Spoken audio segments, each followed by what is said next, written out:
Hello everyone, আজকে আমরা দেখব এই ধরনের ট্রেন্ডি ইমেজ কিভাবে তৈরি করতে হয়।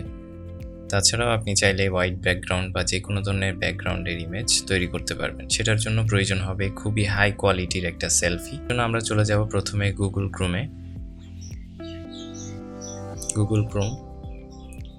এবং আমরা গুগলে সার্চ করব গুগল এআই স্টুডিও। এটা লিখে সার্চ করলেই প্রথম যে লিঙ্কটা আসবে গুগল এআই স্টুডিও, সেখানে আমরা চলে যাব।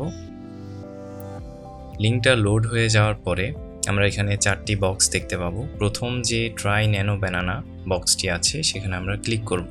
চ্যাট বক্সে আমরা যে লেখাগুলো থাকবে সেগুলো মুছে নিব এবং আমাদের যে কাঙ্ক্ষিত ছবিটি রয়েছে সেটা আমরা আপলোড করব। ছবিটি আপলোড হয়ে যাওয়ার পর আমাদেরকে একটা প্রম্পট লিখতে হবে। এই প্রম্পটটা ডেসক্রিপশনে থাকবে। এটাকে কপি করতে হবে পুরোটা,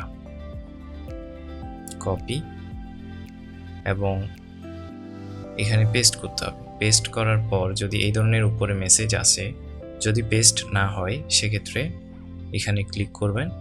আপনি যদি রেডমি কিবোর্ড ব্যবহার করেন তাহলে আপনি এখানে একটা আইকন দেখতে পাবেন যেটা ক্লিপবোর্ড বোঝায়। ক্লিপবোর্ডে আপনি এখান থেকে প্রথম অপশনটাতে দেখবেন যে কপি করা আছে, এটা কপি করে নেবেন এবং কপি করা শেষে এখানে একটা জিনিস আপনার পরিবর্তন করে নিতে হবে, সেটা হচ্ছে ইয়োর নেম যেখানে লেখা আছে সেখানে আপনার নামটা লিখে দিবেন। তাহলে সালমান আমি লিখে দিচ্ছি, আপনার নাম যেটা সেটা লিখে দিবেন এবং এখানে এসে ফেসবুক আইডি লিখে দিতে হবে। আপনার ফেসবুক আইডির নাম যেটা আপনি দিতে চান সেটা আপনি এখানে লিখতে পারেন। এতটুকুই আমাদের কাজ। এবার আমাদের এই হলুদ বাটনে ক্লিক করতে হবে। কিছুক্ষণ সময় নেবে, এরপরেই তৈরি হয়ে যাবে আমাদের কাঙ্ক্ষিত ছবিটি।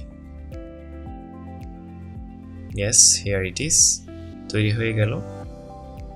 তো এটাকে এবার ডাউনলোড করে যে কোনো সোশ্যাল মিডিয়ায় আপলোড করা যাবে। Thank you for watching.